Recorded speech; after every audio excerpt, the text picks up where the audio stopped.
Majina naitwa Christopher Matias Matebe. Mimi ni kaka wa MC Pilipili. Yeye ni mtoto wa pili, mimi mtoto wa kwanza. Na kweli tumesikia habari za kifo chake, kufariki, lakini pia kuna matangazo mengi yamejitokeza, wengine wanasema hivi, wengine wanasema hivi. Kwa hiyo mimi kama kwa niaba ya familia, kaka yake mkubwa, tunatoa tamko kwamba MC Pilipili kilichosababisha kufariki ni majeraha ya kupigwa. Amekutwa akiwa na majeraha ya kupigwa, na hicho ndicho ambacho kimeweza kusababisha kifo chake. Lakini pia tunashukuru sana kwa hospitali ya General vile ambavyo walijitoa kutusaidia.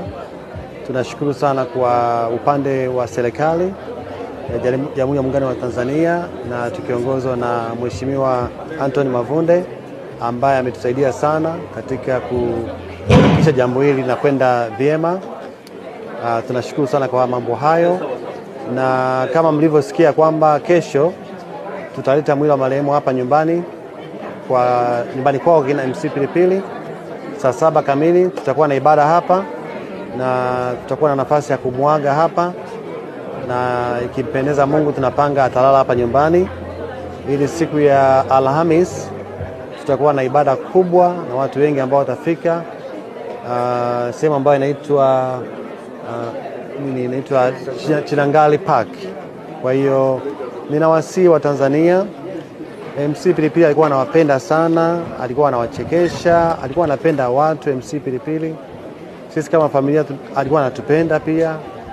Kwa hiyo hebu njoeni tuweze kumwaga vizuri, njoeni tuweze kumshangilia vizuri anapomaliza safari yake ya hapa duniani.